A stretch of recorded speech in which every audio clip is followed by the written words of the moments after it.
안녕하세요. 저는 커뮤니케이션 이론을 수강하고 있는 미디어 커뮤니케이션 학과 18학번 신민경입니다.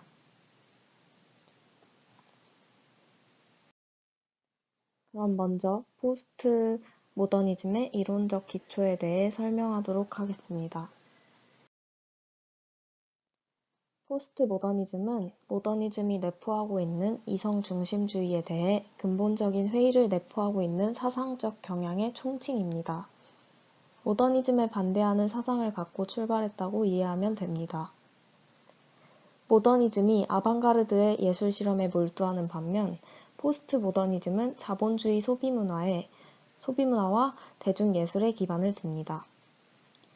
자본주의 상업 영화이면서 동시에 예술적 창조성과 유토피아의 잠재성을 갖죠. 또 포스트 모더니즘은 시공간 압축성, 즉흥성, 순간성, 파편성의 이데올로기입니다. 직접적 삶과 재현 대신에 이미지와 복제물이 지배하는 포스트 모던 사회이며 복제물이 실제를 지배하는 포스트 모던 사회의 허무주의를 포착할 수 있습니다. 확실한 답에 초점을 두기보다 어떠한 문제를 제기하는 것에 의의를 두면서 생기는 것입니다. 1990년대 이후 컴퓨터와 뉴미디어의 본격 등장은 포스트 모더니즘 이론을 새롭게 부각시키면서 디지털 복제와 인터넷 네트워크의 발달은 가상 이미지가 현실을 지배하는 포스트 모더니즘의 새로운 시대를 열게 됩니다.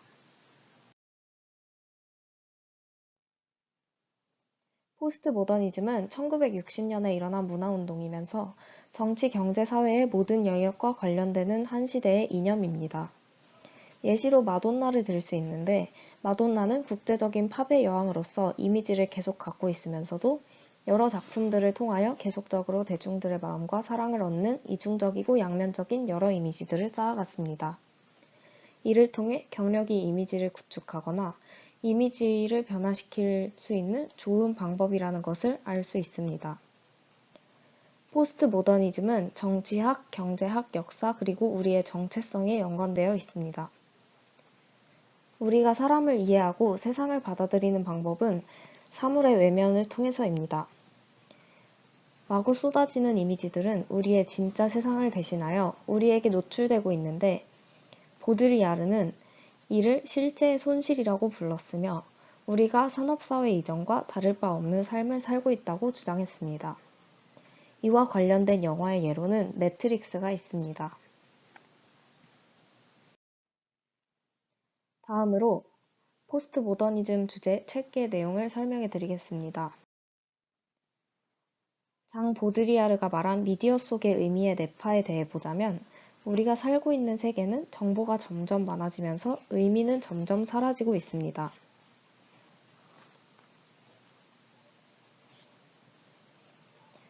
이에 대해 책에서는 총 3가지의 가설에 대해 설명합니다. 첫 번째 가설은 정보는 의미를 생산하지만 모든 수용원의 관점에서는 의미의 손실이 상당하다는 것입니다. 의미의 손실 빠르기가 의미를 다시 주입하려는 속도보다 빨라서 실패한 미디어를 대체할 다른 미디어가 필요합니다. 이는 안티미디어라는 이데올로기에 기반합니다. 두 번째 가설은 정보의 증가와 의미의 손실은 관련이 없다는 것입니다. 이는 정보는 중요성과 아무런 관련이 없다는 쉐논의 가설과 일치하는 의견입니다. 또한 이는 순수히 기능적인 정보의 범위와 최종적인 의미가 없는 매체가 있어야 하고 이것들은 가치를 판단할 어떤 것도 함축하면 안 된다는 주장을 합니다. 세 번째 가설은 매우 다른 반대의 정보 사이에는 큰 상관관계가 있다는 가설입니다.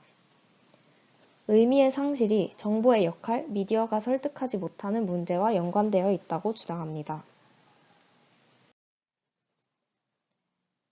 보드리아르의 세 번째 가설은 다른 의견들과는 일치하지 않아서 흥미롭습니다. 보통 미디어에 적게 노출되면 사회화도 그만큼 덜 된다고 생각합니다. 그런데 보드리아르는 정보는 그것 자신이 가지고 있는 콘텐츠를 파괴하고 커뮤니케이션과 사회를 파괴한다고 말합니다.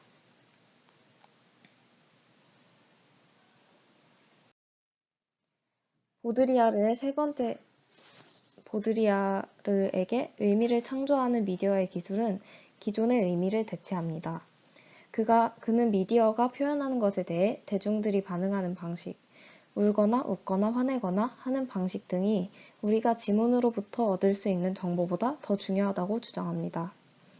이것은 하향 평준화에 대한 현재의 논쟁과 비슷합니다. 뉴스가 더 이상 심도 있고 복잡한 정보를 제공하는 게 아니라 우리가 보고 감정적으로 반응하고 곧바로 까먹을 수 있는 신나는 이미지와 개인적인 이야기들을 제공한다 라는 뜻입니다. 여기서 보드리아르의 개요를 설명하는 복잡한 토론은 실제로 미디어가 사회에 영향을 미치거나 영향을 미치지 않는 방법에 대한 매우 일상적인 토론에서 볼 수 있다는 것이다. 이러한 에스컬레이션을 발생시키는 것이 통신의 손실인지 아니면 어떤 통신의 가능성을 미리 단락시키는 것이 먼저 완료하는 것이 시뮬라크럼인지를 묻는 것은 소용이 없습니다. 시뮬라크는 현실에 대한 종료라고 불리는 모델인데 어떤 것이 첫 번째 용어인지 물어볼 필요도 없이 시뮬레이션의 과정과 초현실적인 과정은 순환 과정입니다. 진짜보다 더 진짜 같은 바로 진짜가 사라지는 과정입니다.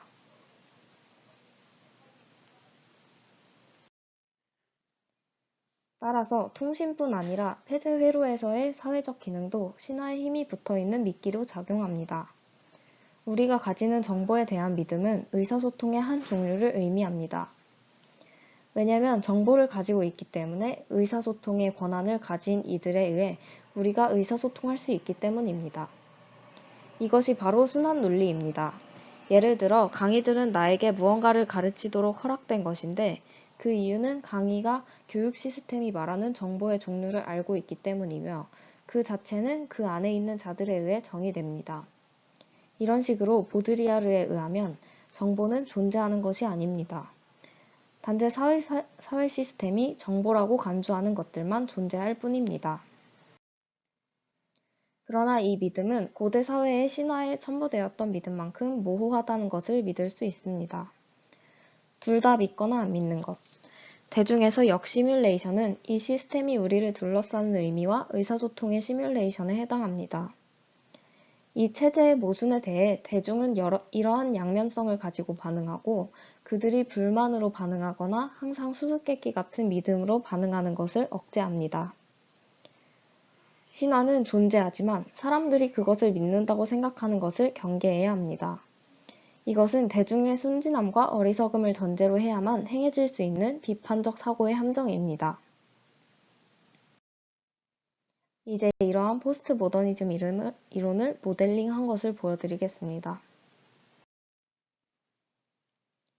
이것은 모더니즘과 포스트 모더니즘을 시각화하여 모델링한 것입니다. 이것은 그림을 조금 더 추가해서 포스트 모더니즘의 느낌을 전달해 드리기 위해 그린 그림입니다. 마지막으로 포스트 모더니즘의 결론과 한계에 대해 말씀드리겠습니다.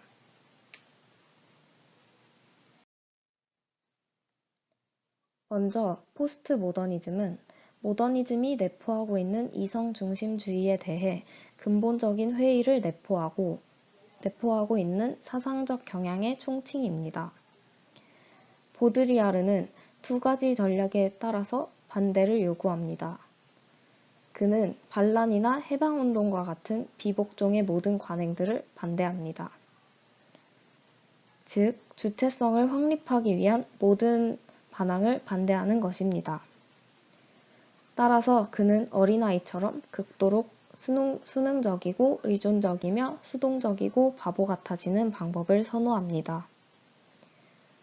보드리아르는 무관심과 자유를 향한 우리의 거절이 그가 비방한 사회 시스템을 약화시키는 가장 강력한 방법이라고 말했습니다.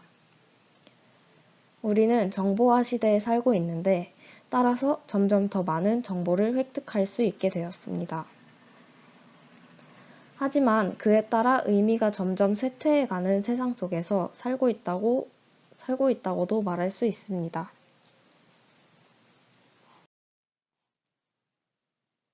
다음은 포스트 모더니즘에 대해 더 자세히 알 수 있는 영상입니다.